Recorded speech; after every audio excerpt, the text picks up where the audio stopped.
लेकर अच्छे से हम कुछ करना है। You understand my word? Yes, sir.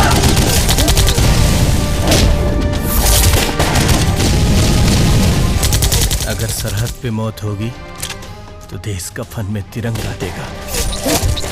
मैं तुझको कंधा दूंगा, तू मुझको कंधा देगा।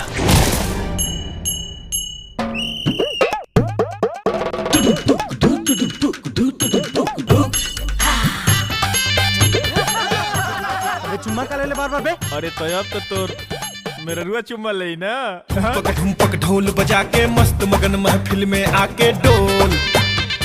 टेंशन वेंशन भूल भूल के एक दूजे में घुल घुल के बोल। आज खुल के रोमांस करेंगे सुपर से ऊपर। करे तोरा हुर के परिचय ही बियाह कहने के करत रे। तू घर जाके कौन नाटक शुरू कर दिले रे? जौना लड़की से मन करी वो से एकर बियाह तय कर दिया।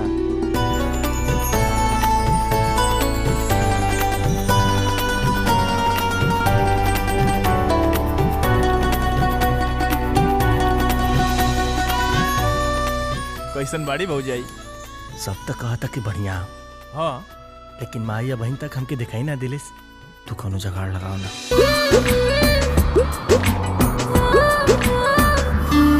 धन दिलवा जनी दुखावा छोड़ी ना, क्यों देखी चले में गोड़ उड़ भरत तुहार ना तो खटा खाए के मन करता। ना काहे कुल मेहनतिया डाल कर बुका। हमर कोर देहिया ना छोड़ लागल बा। हमर कोर देहिया ना छोड़ लागल बा। हमार मोहब्बत तो बस हिंदुस्तान पाकिस्तान के चक्कर में फंसल बा। पाकिस्तानी है का बे? ना बे हिंदुस्तानी है ये।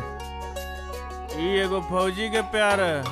इंशाल्लाह जान दे दे, लेकिन बदनाम ना होके दे। अरे धड़कन इतना बेकाबू काहे बा? भाग्या के फोन उठवली है ना, यही से। लो जकड़ लेनी तोरा के। का भाई? अरे इतना जोर से थोड़े ना पकड़े के कहानियां, दुख आ गई। और प्रीत के शरबत में मिश्री जस घुल गई नी सावरिया। जितना सुंदर दुल्हन रितस्वा वास्ते खोजले बानी नु, तोरो वास्ते ऐसने सुंदर खोज दे बाबू। तोहरा नामवा के नाग मरवाली नथुनिया में। अरे माई अपने से बियाह करी, लड़की से प्यार करेला। हे राजा पूरा हम कोनो लड़की से प्यार ना करेनी। काहे धोखा दे दिलस का?